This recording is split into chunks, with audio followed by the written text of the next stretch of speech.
정형외과에서 그 만성질환이 상당히 많은데 이 만성질환의 치료에 대한 관심도는 GNP, 그러니까 연간 국민소득하고 상당히 관계가 많다 그럽니다. 그러니까 외국 통계를 보면요. 그 연간 국민소득이 10,000불이 넘었으면은 허리 질환에 대한 관심도 많아지고 또 허리 디스크 수술이 그 이전에 비해서 상당히 증가한다고 그러거든요. 그리고 또 15,000불이 넘었으면은 무릎 관절에 대한 관심 많아지고 또 무릎의 퇴행성 관절염으로 인한 인공관절 수술이 아주 폭발적으로 증가한다고 그래요. 그리고 또 20,000불이 넘었으면은 발가락 변형에 대해서 관심도 많아지고 그 치료나 수술이 또 많이 증가한다고 하거든요. 근데 우리나라 국민 연간 소득이 지금 20,000불이 조금 안 되죠. 조금 안 됩니다. 그러니까 그래서 그런지 요새 주위를 보면은 그 허리나 무릎에 대해서 관심도 많고 또 허리 디스크 수술이나 인공관절 수술을 우리 주위에 산 사람 많이 보잖아요.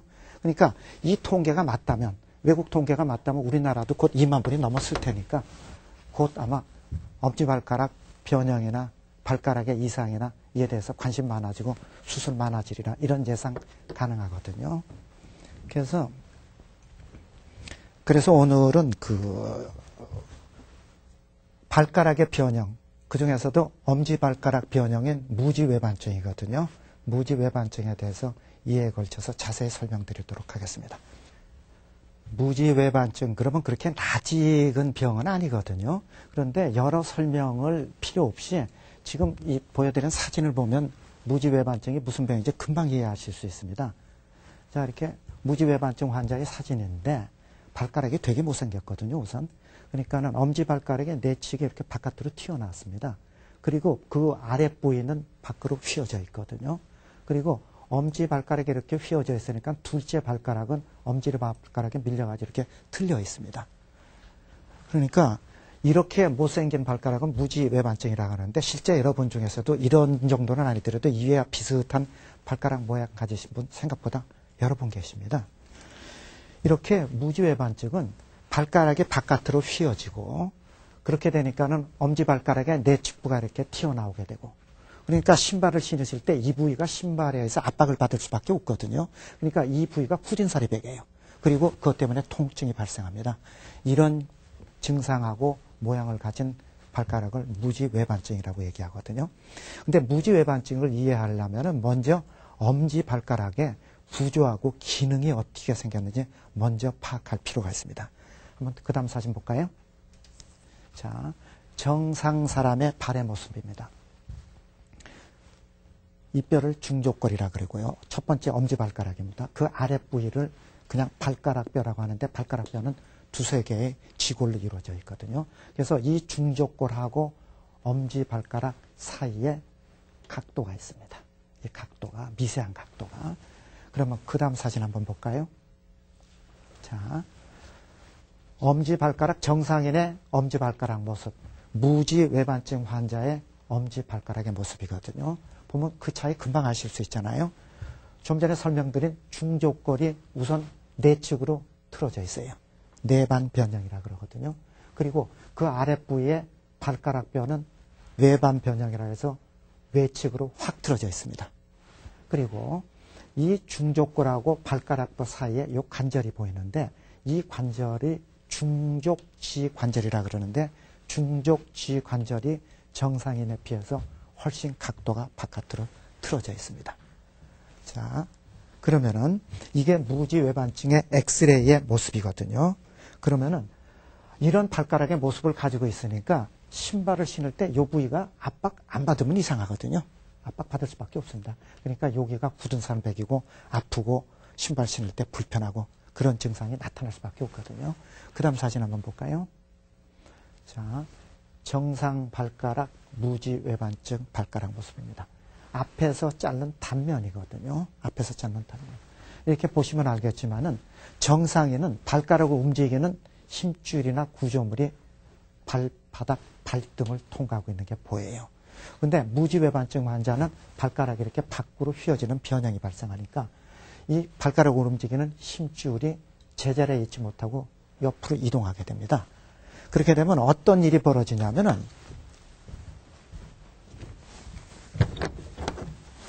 정상 발가락은 이렇게 생겼으니까 힘줄이 이렇게 이동하게 되는데 무지외반증 환자는 발가락이 이렇게 돼 있으니까 힘줄이 극단적으로 가면 이렇게 되거든요. 힘줄이.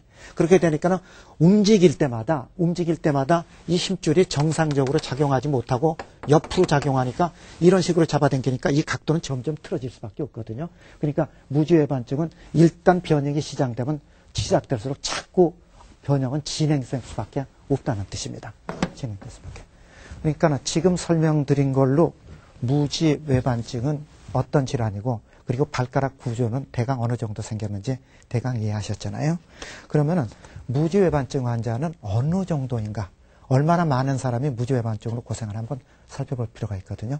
근데 우리나라에서는 아직은 그 발가락 변형에 대한 관심이 적기 때문에 여기에 대한 통계가 없습니다. 근데 미국 통계를 보면은 전 인구의 10%에서 17%가 무지외반증이라고 그러거든요. 생각보다 많죠. 굉장히 많습니다. 그런데 우리나라도 아마 이거 비슷해가지고 전 인구의 한 10% 조금 넘는 정도가 무지외반증 환자가 아닌가 이렇게 추정하고 있어요. 그런데 이 무지외반증은 원칙적으로 남성 질환이 아니라 여성한테 굉장히 많습니다. 거의가 여성한테 오는 질환이거든요.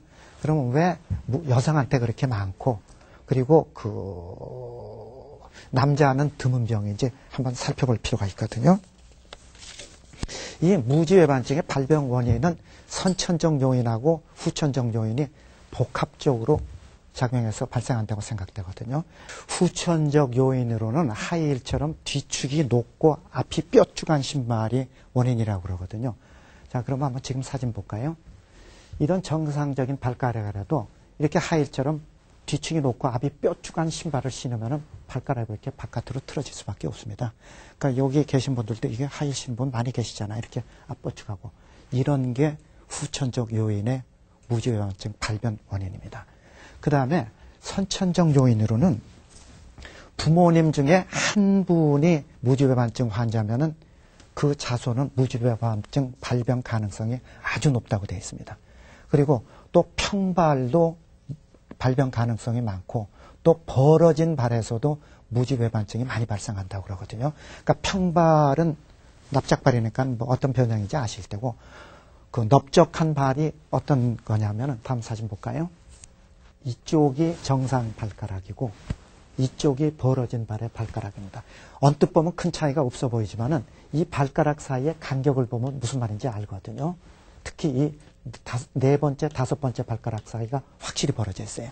그러니까 이게 태어날 때서부터 발가락에 이렇게 볼이 넓은 사람이 있거든요. 근데 이런 사람이 무지외반증이 잘 걸린다 그럽니다. 근데 실제 이런 분들은 무지외반증만 아니라 신발 신을 때 아주 애먹죠. 발이 넓으니까 신발이 발에 꼭 조여가지고 아주 애먹는 분이 많습니다.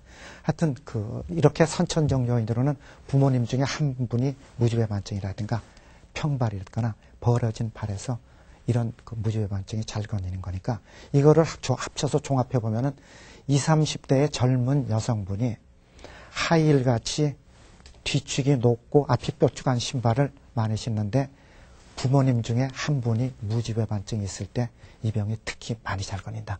이렇게 생각하시면 이해하기가 쉽습니다. 그런데 이 병이 진행하게 되면은 어떤 증상이 나타나냐 그러면 그냥 일반 보행 중에도 발가락에 어떤 작은 물체만 걸려도 이렇게 통증이 심해요. 통증이 심합니다. 어디 뭐 살짝만 부딪혀도. 그리고 엄지발가락에 이렇게 변형이 심하게 되니까 둘째 발가락에 엄지발가락 때문에 2차 변형이 일어나거든요. 그 다음 사진 볼까요? 아주 심한 무지외반증 환자입니다.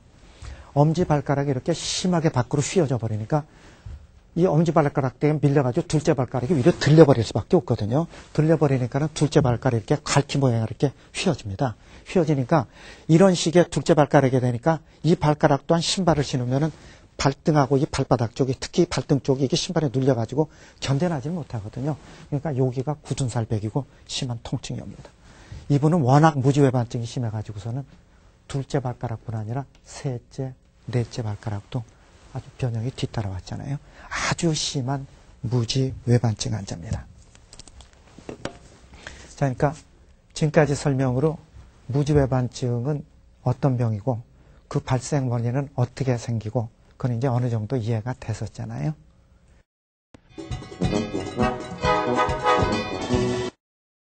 무지외반증일 때요.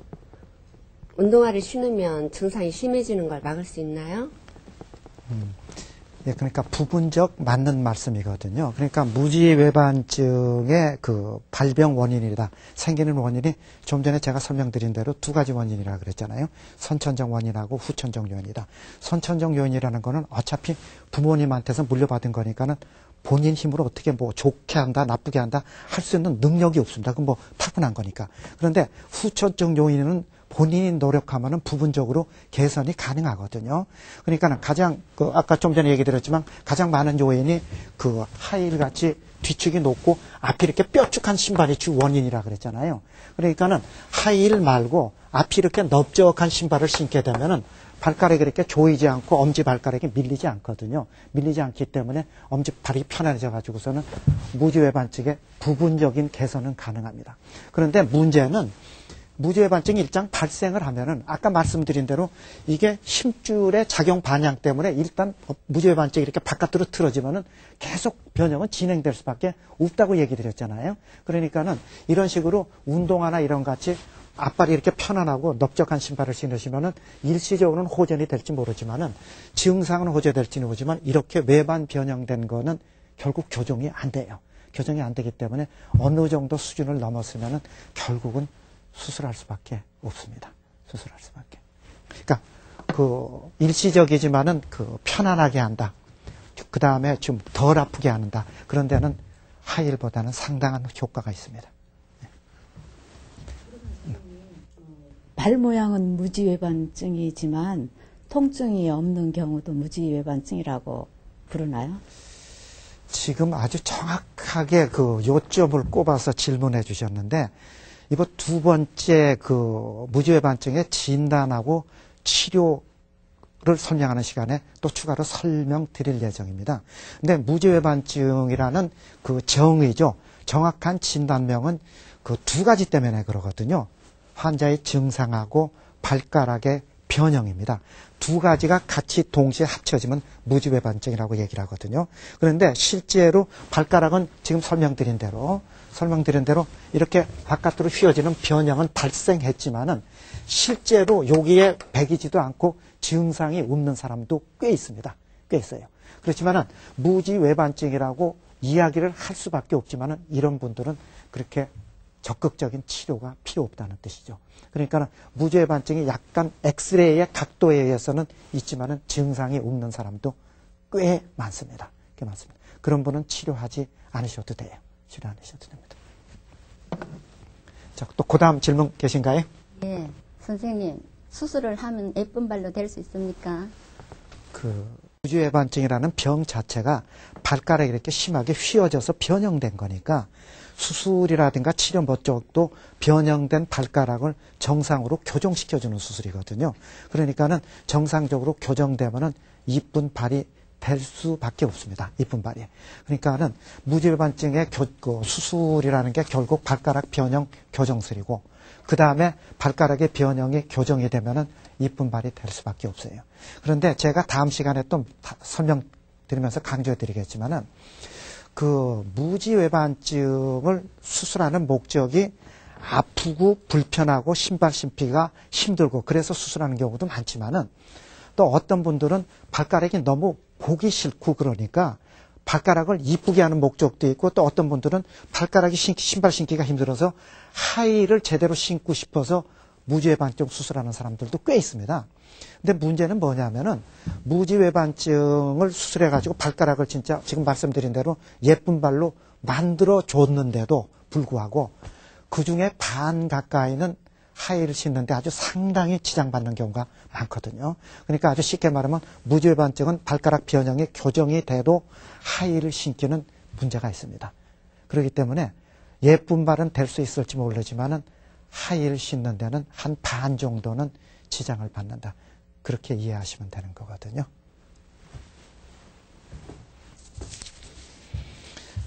자, 이도영 박사의 건강 이야기. 오늘은 무지외반증의 첫 번째 이야기였습니다.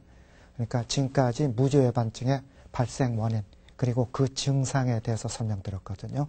다음 시간에는 무지외반증의 진단 그리고 치료에 대해서 자세히 설명드리도록 하겠습니다. 여러분 다음 그 시간까지 안녕히 계십시오.